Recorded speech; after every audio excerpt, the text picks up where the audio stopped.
सभी को नववर्ष की ढेर सारी शुभकामनाएं। मैं सुरंबीर यादव इंडियन डिफेंस एकेडमी की क्लास से आज हम आपको मनोविज्ञान का वह टॉपिक पढ़ाएंगे जो हमारी बुद्धि, हमारी मानसिक और शारीरिक क्रियाओं पर आधारित जो आयाम होते हैं, उन आयामों को कैसे उचित रूप से कोई व्यक्ति अपने समायोजन में सहयोग करता है। आज का ये टॉपिक जो है ये जो है चिंतन, कल्पना और तर्क। चिंतन, कल्पना और तर्क। देखिए, वैसे तो हम व्यवहारिक रूप से सब जानते हैं कि चिंतन क्या होता है।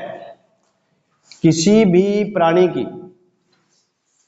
जो हमारी बुद्धि होती है वो बुद्धि अमूर्त बुद्धि होती है, और अमूर्त बुद्धि में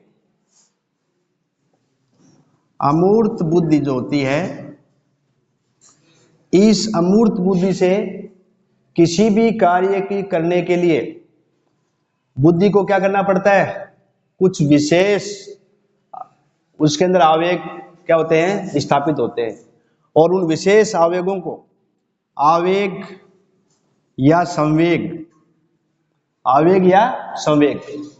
इन विशेष आवेग और संवेगों से हम किसी कार्य को करने से पहले, किसी भी कार्य को करने से पहले क्या करते हैं, चिंतन करते हैं। क्या करते हैं? चिंतन करते हैं।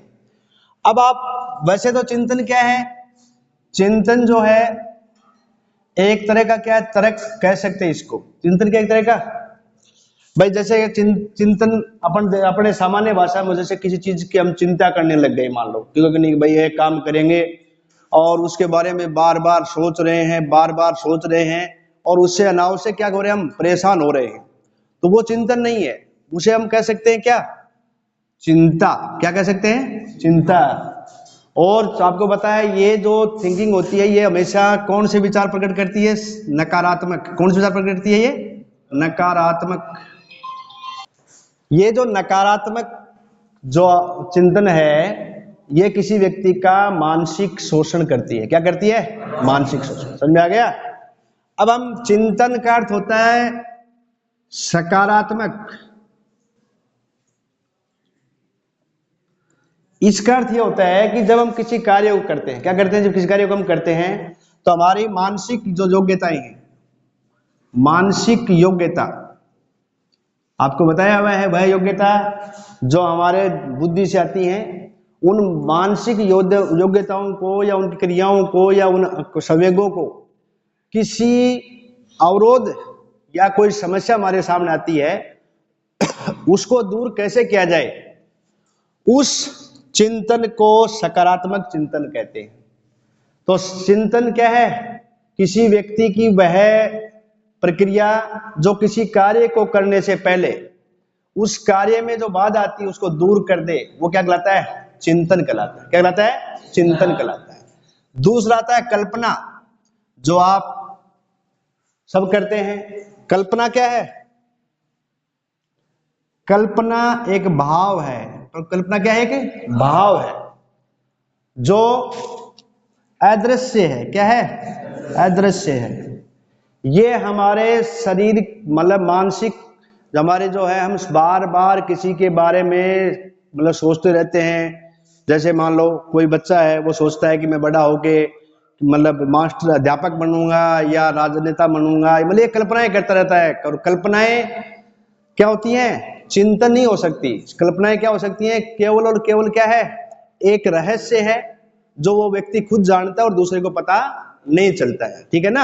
अपने आप में ही क्या है, एक अपने आप के भावों का, विचारों का, आंतरिक शक्तियों का एक समूह है जो बार बार क्या होता है, वो हमारे सामने उभर के आता है। ये क्या कहलाता है? कल्पना। तीसरा है तर्क। ये बहुत मतलब एक तर्क जो है ये भी क्या है, किसी कार्य को जब हम करते हैं तो उसका क्या होता है, एक सिस्टम होता है। एक होता है वाद विवाद, सुना होगा नाम आपने। तो एक होता है तर्क और वितर्क। तर्क और क्या होता है? वितर्क। तर्क भी क्या है, बुद्धि का ही स्वरूप है। तर्क सकारात्मक भी हो सकता है और क्या हो सकता है, नकारात्मक भी हो सकता है। तो ये एक चिंतन के क्या सारे पहलू हैं। जब हमारा तर्क किसी सामान्य व्यक्ति को, तो हमारे तर्क से अगर उसको आभास हो, तो तर्क एक आइडिया भी बोल सकते हैं, क्या बोल सकते हैं, आइडिया भी कह सकते हैं। ये हमारा को आभास ये कराता है कि जब हम कोई कार्य करते हैं तो कोई हमें सोचने पर कोई काम करते हैं, मजबूर हो जाते हैं, यार ये अच्छा आइडिया है, मतलब जिससे हमारा एक चिंतन होता है और उसमें हम सफल हो जाते हैं, उसे हम क्या कहते हैं, तर्क कहते हैं। अब अलग अलग चिंतन, कल्पना और तर्क के अलग अलग पहलू हो सकते हैं, अलग अलग क्या हो सकते हैं, पहलू हो सकते हैं। बाकी एक दूसरे के क्या है, ये सब समानार्थी हैं। क्या है, समानार्थी, जिसको हम पर्यायवाची भी कह सकते हैं, समानार्थी हैं। तो चिंतन, चिंतन क्या है, मानसिक क्रियाओं का वह समायोजन जो व्यक्ति अपने कार्य करने में क्या जाता है, उस क्रियाओं का उपयोग करके मतलब अपने कार्य में आने वाली बाधाओं को या समस्याओं को खत्म कर देता है, वो क्या कहलाता है, चिंतन। अगर चिंतन हम नकारात्मक कर रहे हैं, इट मीन्स हम केवल और केवल सोच रहे हैं लेकिन उस पर क्या नहीं कर पा रहे हैं, उसको हम क्या नहीं कर पा रहे हैं, एक तरह से उसको इंप्लीमेंट नहीं कर पा रहे हैं, तो वो है नकारात्मक। अगर हमारा चिंतन सही है और हम किसी कार्य को करने के लिए सक्षम हैं हमारी मानसिक क्रियाओं का प्रयोग करके, तो चिंतन क्या होता है, सकारात्मक। मानसिक क्रियाओं का योग है क्या, चिंतन।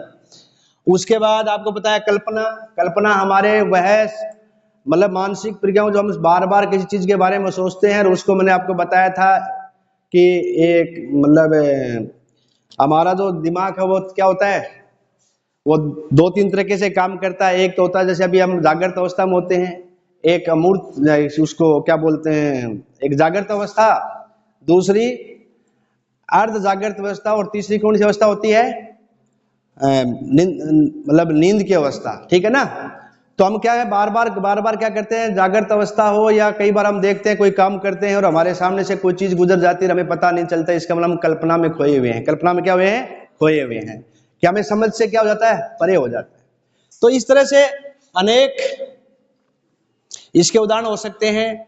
तर्क, विचार, तर्क का आइडिया, तर्क एक विशेष एक तरह का क्या है कि मानसिक क्रियाओं का योग है जो हमें किसी कार्य करने के लिए क्या करता है, मजबूती देता है। अगर तर्क सकारात्मक है, अगर तर्क क्या आ गया, नकारात्मक आ गया, तो हमें एक विशेष उसमें क्या नहीं कर पाते, हम उसको पूर्ण रूप से सही नहीं कर पाते। अब है, ये तो हो गया आपका चिंतन, कल्पना और क्या, तर्क। अब आपको बताते हैं कि चिंतन के बारे में अलग अलग मनोवैज्ञानिकों ने अलग अलग चीजें बताई हैं। देखो जैसे रोस, पहला मनोवैज्ञानिक है रोस। कौन है, रोस। रोस ने बताया चिंतन मानसिक क्रिया का ज्ञानात्मक पहलू है या मन की बातों से क्या है, संबंधित है। चिंतन क्या है, मानसिक क्रिया का ज्ञानात्मक पहलू। अब देखो मानसिक क्रिया, मानसिक क्रिया का ज्ञानात्मक पहलू। अब आपको यह बताया था मानसिक क्या, मस्तिष्क से संबंधित है। क्रिया कौन सी क्रिया, संवेग या आंतरिक क्रिया, ठीक है कि नहीं है। अब जिसे प्रेरणा भी कह सकते हैं। का ज्ञानात्मक, यहां ज्ञानात्मक का अर्थ क्या होता है, ज्ञान से संबंधित। कैसे संबंधित है, ज्ञान से संबंधित। किसी बात का हम क्या करते हैं, चर्चा करते हैं, मतलब किसी चीज की हम हमारे सामने कोई ज्ञान मतलब एक तरह से नई चीज प्राप्त होती है, उसका पहलू है वो क्या है, चिंतन है। ये किसने बताया, रोस ने। रोस ने यह भी कहा कि मन की बातों से संबंधित भी क्या है, चिंतन है। मन से संबंधित भी क्या है, चिंतन है। तो हमारा मन जो है वो क्या है, विचलित रहता है। मन क्या है, हमारा मन क्या स्थायी नहीं होता है, तो हमारा चिंतन भी क्या नहीं होता है, स्थायी नहीं हो पाता है। दूसरा है गैरेट। गैरेट ने बताया कि चिंतन एक प्रकार का अव्यक्त एवं अदृश्य व्यवहार होता है जिसमें सामान्य रूप से प्रतीकों का क्या होता है, प्रयोग होता है, ठीक है ना। अदृश्य व्यवहार आपको बताया था कि हमारा जो व्यवहार कैसा है, अमूर्त है। कैसा है, अमूर्त है। तो अमूर्त जब व्यवहार हमारा पता नहीं चलता है कि हम क्या सोच रहे हैं, क्या कर रहे हैं, तो चिंतन क्या है? मानसिक क्रियाओं का अमूर्त व्यवहार है, क्या कहलाता है? चिंतन। ये गैरेट ने बताया। तीसरा है हेमरी, चिंतन का जन्म समस्या के समय होता है, क्योंकि समस्या के समय प्राणी को लक्ष्य का रास्ता नजर नहीं आता। जब हमारे क्या आती है समस्या, समस्या जब आती है तो उस समय हमारा जो चिंतन है वो क्या होता है? शुरू होता है। मतलब समस्या के समाधान के लिए हमें क्या किया जाता है? चिंतन किया जाता है। समस्या के समाधान के लिए क्या किया जाता है? चिंतन किया जाता है। किसी समस्या का समाधान कैसे हो, ये उसके लिए हमें क्या करना पड़ता है? चिंतन करना पड़ता है। इसके बाद कागन एंड हेवमेन ने बताया प्रतिमाओं, प्रतीकों, संप्रत्यों, नियमों और अन्य मध्यस्थ इकाइयों के मानसिक जोड़ तोड़ को क्या कहा जाता है? चिंतन। मतलब सारी आचार, विचार, व्यवहार, आवेग, संवेग, हमारी क्रिया, प्रतिक्रिया, इन सब को जोड़कर क्या किया जाता है? ये मान सकते हैं कि सारों का योग क्या है? चिंतन है। सारों का योग क्या है? चिंतन है। अब ये तो हो गई परिभाषा है चिंतन की। तो चिंतन का मूल स्वरूप क्या है? चिंतन का मूल स्वरूप है हमारे मन के विचारों का क्या मानसिक क्रियाओं के साथ जो संबंध है वही क्या है? चिंतन है। चिंतन हमेशा कब होता है? चिंतन जब होता है व्यक्ति को जब उसके सामने क्या आती है? कोई समस्या आती है। अगर हमारे सामने कोई समस्या है, इट मीन्स उस समस्या का हल हम क्या करेंगे? हमारे जो दिमाग का जो मानसिक क्रिया है वो क्या करेंगे? चिंतन करेंगे कि समस्या का समाधान कैसे हो। तो यह मन का जो भाव है, मन के जो विचार हैं, उसे हम क्या कह सकते हैं? चिंतन कह सकते हैं कि किसी मतलब किसी समस्या का हल कैसे हो, वही क्या है? चिंतन है। ठीक है कि नहीं है? अब जैसे हम रोड पर जा रहे हैं, उदाहरण के लिए किस पर जा रहे हैं? रोड पर। और मान लो ये यहाँ पर एक रोड जा रहा है, ये एक विद्यालय का गेट है। ये विद्यालय का क्या है? गेट है। अब यहाँ पर चिंतन किया जाएगी, सीधी गाड़ी आएगी, सीधी क्या आएगी? गाड़ी आएगी। तो बच्चे जब इस गेट से बाहर निकलेंगे, गाड़ी क्या होगी? बच्चों को क्या कर सकती है? एक्सीडेंट कर सकती है। तो हमारा मन क्या करेगा कि इस समस्या आ गई है। क्या आ गई है? समस्या। इस समस्या का समाधान आपको बताया दो तरीके से, एक नकारात्मक, एक क्या है? सकारात्मक। एक समस्या का नकारात्मक समाधान तो क्या है कि मैं वहां खड़ा हो गया, या कोई भी जहां पे वहां स्टाफ खड़ा हो गया, लठ ले लिया और कोई गाड़ी आए उसी को क्या कर रहा है? वो चोट कर रहा है। इट मीन्स ये कौन सा चिंतन हुआ? नकारात्मक। और सकारात्मक चिंतन क्या है कि भाई गाड़ी का रास्ता है तो गाड़ी भी जाएगी और बच्चों के लिए भी क्या हो? सुरक्षा हो। उसके लिए वो क्या करेगा? यहाँ पर एक ब्रेकर लगा देगा और यहाँ पर क्या लगा देगा? कि ब्रेकर लगा। इसे बोलते हैं मानसिक। उसका दिमाग ने सोचा कि गाड़ी की जो गति हो यहाँ पर क्या हो जाएगी? धीमी। गाड़ी की गति क्या हो जाएगी? धीमी। गाड़ी गति धीमी हो गई तो अब गाड़ी की गति धीमी होगी तो यहाँ से बच्चा क्रॉस करेगा तो उसको सीधी टक्कर वो नहीं मार सकता। इसे बोलते हैं चिंतन, सकारात्मक चिंतन। क्या बोलते हैं इसे? सकारात्मक चिंतन। अब आता है चिंतन की विशेषताएं या स्वरूप। चिंतन की क्या विशेषताएं क्या क्या होती हैं? अब देखो चिंतन की विशेषताएं, ये प्रत्येक प्राणी के लिए क्या है? लगभग होता है इसकी कि प्रत्येक प्राणी को क्या करना पड़ता है? चिंतन करना पड़ता है। जब आप जैसे सुबह आए तो आपने रात भर सोचा होगा, सुबह उठ के हमें स्कूल जाना है, कॉलेज जाना है, कोचिंग जाना है, तो आपने क्या किया? मस्तिष्क की मानसिक क्रियाओं क्या किया? उपयोग किया। वही क्या? अपना चिंतन है। मेरे को कोई समस्या आ गई, मतलब मैं मेरे गुरुजी से पूछूंगा, तो आप यहाँ पर गुरुजी से पूछना क्या है? आपने चिंतन किया कि समस्या का समाधान कौन करेगा?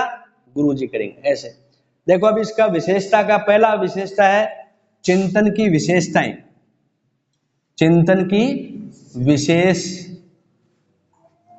अब देखे ध्यान से, चिंतन की विशेषताओं में नंबर पहला विशेषता है चिंतन में प्रतीकों, प्रतिमाओं आदि का मानसिक जोड़ तोड़ होता है। चिंतन में क्या? प्रतीकों और प्रतिमाओं। देखो यहां प्रतीक और प्रतिमाओं का क्या होता है? मानसिक जोड़ तोड़। अब समझ लो इस चीज को कि मानसिक जोड़ तोड़ क्या होता है। प्रतीक, प्रतीक का मन एक तरह से हम कह सकते हैं चिन्ह या संकेत। क्या कह सकते हैं? चिन्ह या संकेत। ठीक है ना?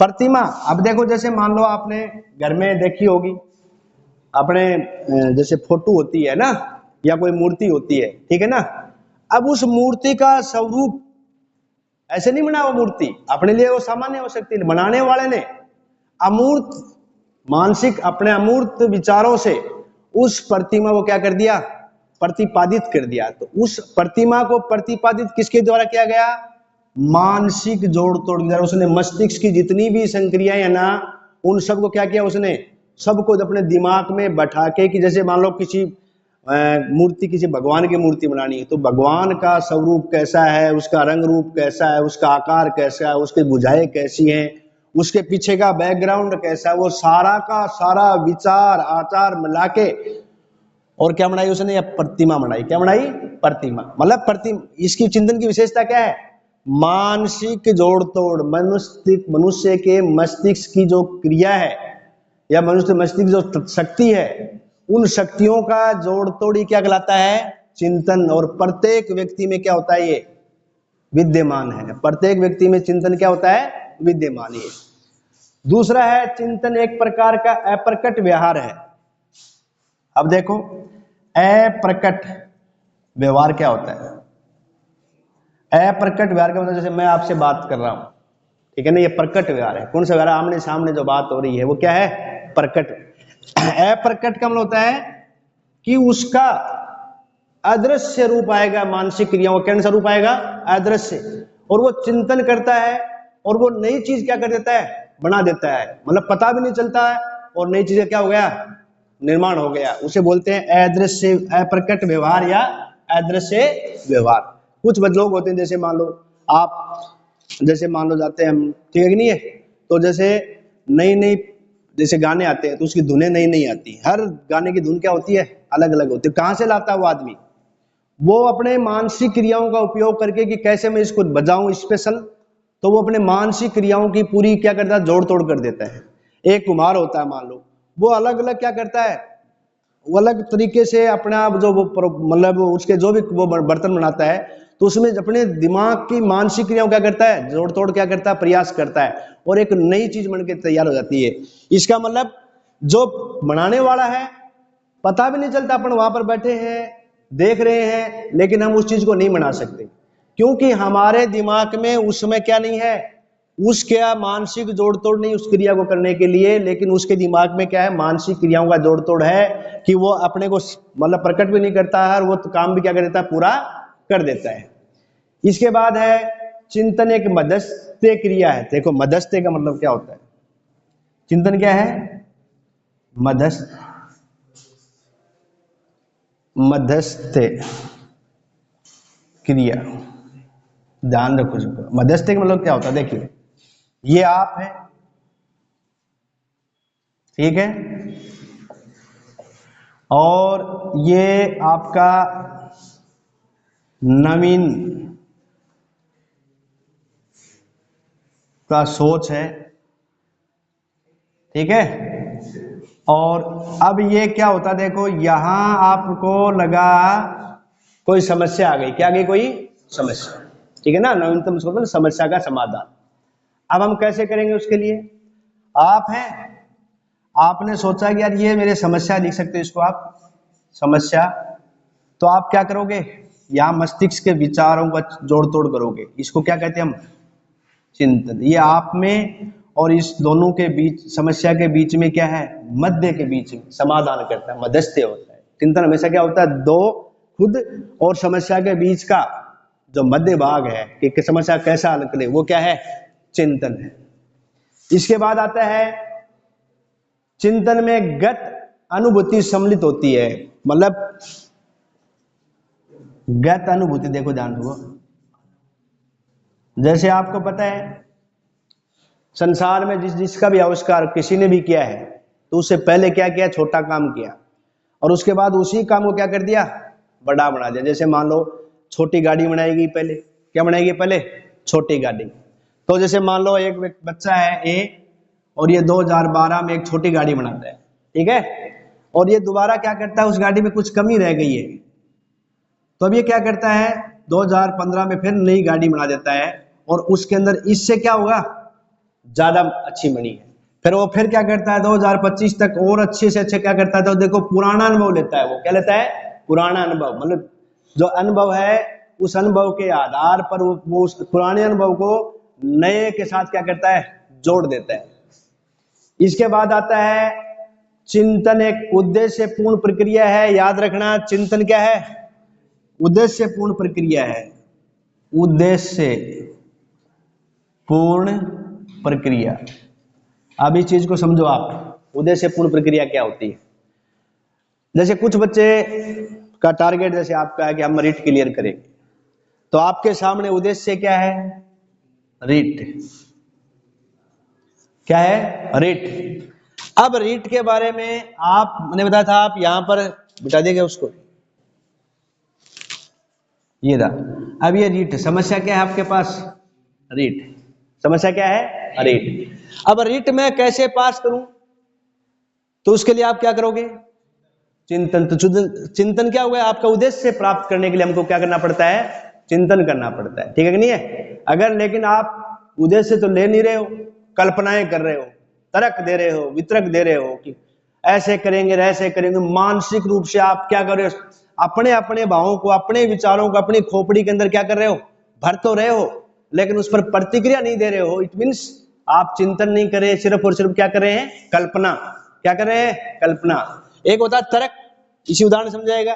तर्क का मतलब होता है, जैसे मान लो आपको पूछा कि भाई आप क्यों नहीं पढ़ रहे हो, तो आप तर्क दोगे कि आज लाइट नहीं है, या आज मेरी तबीयत खराब हो गई, या आज मेरे को गुरुजी नहीं आए। तो ये क्या होता है, तर्क हो गया कि आप अपनी उद्देश्य को क्या कर रहे हो, पूर्ण रूप से उद्देश्य के प्रति हो रहे हो, क्या हो रहे हो, लापरवाह हो रहे हो। तो वो चिंतन वही है, सकारात्मक चिंतन, जो उद्देश्य के लिए आप क्या करोगे, उद्देश्य तक पहुंचने के लिए आप मेहनत लगातार करोगे। और मेहनत कब होती है, जब हम चिंतन करते हैं, सकारात्मक क्या करते हैं, चिंतन करते हैं। इसके बाद आता है चिंतन सदैव लक्ष्य निर्दिष्ट होता है। उद्देश्य पूर्ण लक्ष्य निर्दिष्ट, एक ही बात है कि ये यहाँ पर आप ये भी लिख सकते हैं, लक्ष्य। लक्ष्य क्या है, जिस कार्य को करने के लिए हम तैयार हो रहे हैं, जिसके लिए हमारे मानसिक विचारों का संघर्ष हो रहा है, उस संघर्ष का सकारात्मक स्वरूप है कि हम वहां तक जाएं जो हमारा लक्ष्य हमने बनाया है, वो क्या है, चिंतन है। तो कुल मिला के हम क्या कह सकते हैं कि चिंतन की क्या क्या विशेषताएं हैं। चिंतन मानसिक जोड़ तोड़ का क्या है, एक पर्याय है। जब तक हम सोचेंगे नहीं, मानसिक क्रियाओं का उपयोग नहीं करेंगे, तब तक हम समस्या का क्या नहीं कर सकते, समाधान नहीं कर सकते। एक बात। दूसरा है अप्रकट व्यवहार। आपको पता है चिंतन अमूर्त है। चिंतन क्या है, अमूर्त है, उसकी कोई देख नहीं सकता, व्यक्ति स्वयं बनाता है और स्वयं ही क्या करता है, उसको अपने व्यवहार में लाता है। आपको उदाहरण भी बताया था मैंने अमूर्त का, अमूर्त चिंतन का। जैसे मान लो भाप इंजन का आविष्कार किसने किया था, तो उसने क्या है, वो सो रहा था, उसने घर पर खिचड़ी बन रही थी, उसके ऊपर प्लेट थी, प्लेट जब नीचे आग लगाई तो प्लेट क्या रही, भाप से क्या हो रही, ऊपर क्या कर रही थी, मतलब हल्की हल्की उठ रही थी। तो सोते हुए उस वैज्ञानिक ने सोचा कि यार ये प्लेट ही छोटी सी इस ढक्कन से उठ रहा है, मान लो तो अगर बड़ी भाप बनाई जाए तो हम क्या करते हैं, बहुत बड़ा इंजन बना सकते हैं। तो उसने क्या किया, भाप का इंजन बना दिया। तो वो अमूर्त चिंतन था। कौन चिंतन था, वो अमूर्त चिंतन था। फिर है मध्यस्थ क्रिया। आपको बताया है, मध्यस्थ में होता है कि चिंतन समस्या और व्यक्ति के बीच का क्या है, कारक है, मध्य का आता है बीच के अंदर। फिर है गत अनुभूति। कोई भी हम काम करते हैं तो हमारा अनुभव, पुराना अनुभव क्या करते हैं, नए कार्य के साथ लगाते हैं, तो वो कार्य जल्दी क्या होता है, सफल होता है। इसके बाद उद्देश्य पूर्ण प्रक्रिया। उद्देश्य का अर्थ क्या होता है, हमारा लक्ष्य। उद्देश्य लक्ष्य एक ही बात है, उस तक पहुंचने के लिए लगातार हमारा चिंतन सकारात्मक रहता है तो हम लक्ष्य को प्राप्त कर लेते हैं। अगर चिंतन सकारात्मक नहीं तो हम सिर्फ और सिर्फ क्या कर रहे हैं, कल्पना। क्या कर रहे हैं, कल्पना कर रहे हैं, चिंतन नहीं कर रहे हैं। तो चिंतन वह मानसिक क्रिया है या मानसिक क्रियाओं का जोड़ तोड़ है जो हमारे सामने समस्या आती है उसका क्या कर दे, हम समाधान कर दे। वो क्या कहलाता है, चिंतन कहलाता है। अब देखो चिंतन का जो प्रभाव है, भाई चिंतन के लिए हमें क्या क्या करना चाहिए, चिंतन के कौन कौन से प्रकार हैं, चिंतन स्थायी है अस्थायी है। अब इसके लिए इसमें बताया गया है कि सबसे पहले मुख्य रूप से चिंतन दो प्रकार का होता है। कितने रूप का होता है, दो प्रकार का। पहला चिंतन होता है स्थलीय चिंतन और दूसरा क्या होता है, यथार्थ चिंतन। पहला होता है स्थलीय चिंतन और दूसरा क्या होता है, यथार्थ चिंतन। तो आज